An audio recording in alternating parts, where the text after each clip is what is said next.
Beberapa dekade sebelumnya, 20 pertanyaan umum agak berbeda. Sekarang berbeda.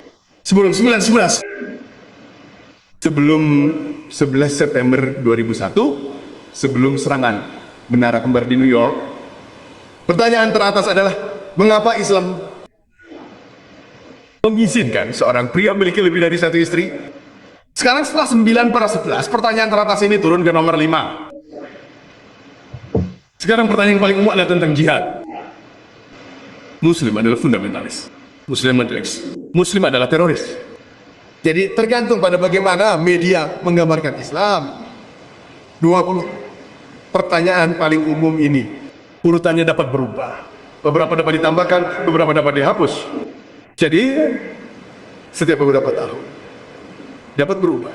Namun, pertanyaan umum yang biasanya sama dimanapun Anda pergi, saya telah bepergian ke berbagai belahan dunia, baik itu Amerika, Inggris, Singapura, Eropa, Arab Saudi, Pakistan, Afrika, Nigeria, Kenya. 20 pertanyaan umum tentang Islam di antara non-Muslim. Ini sama saja.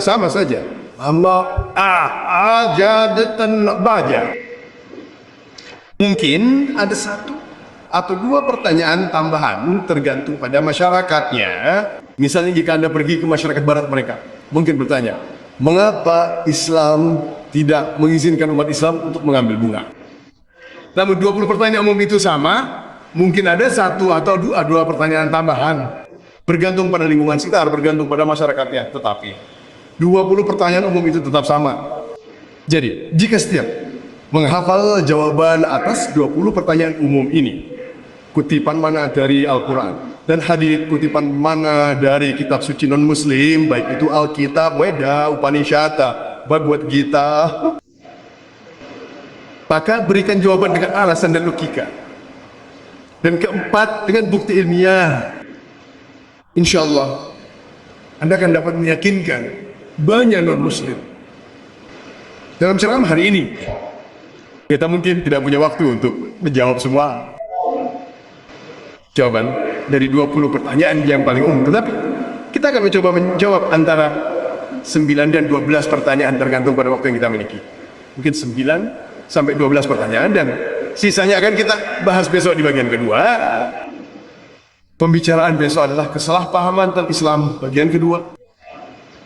Totalnya sekitar 3 jam jawaban untuk semuanya. Jadi kita akan bagi menjadi 2 bagian insya Allah. Hari ini, setelah 9/11, kesalahpahaman yang paling umum tentang Islam, kata yang paling disalahpahami dalam Islam saat ini adalah jihad. Kata ini jihad tidak hanya disalahpahami oleh non-Muslim karena media kan, bahkan banyak Muslim yang salah memahami kata ini. Iya, berini umum betul.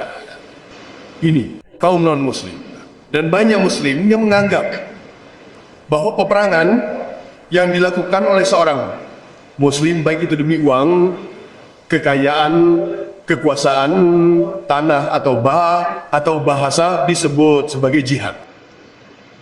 Jihad tidak berarti peperangan yang dilakukan oleh seorang Muslim dengan alasan apapun, baik itu demi uang, kekayaan, kekuasaan, bahasa, atau tanah. Jihad berasal dari kata Arab jihad yang berarti berusaha keras, yang berarti berjuang. Jadi jihad pada dasarnya berarti berusaha keras dan berjuang. Dalam konteks Islam, jihad berarti berusaha keras dan berjuang melawan kecenderungan jahat seseorang. Jihad berarti berusaha keras dan berjuang untuk membuat masyarakat menjadi lebih baik. Jihad juga berarti berusaha keras dan berjuang melawan penindasan. Jihad juga berarti berusaha keras dan berjuang di medan perang untuk mempertahankan diri. Jadi jihad pada dasarnya berarti berusaha keras dan berjuang.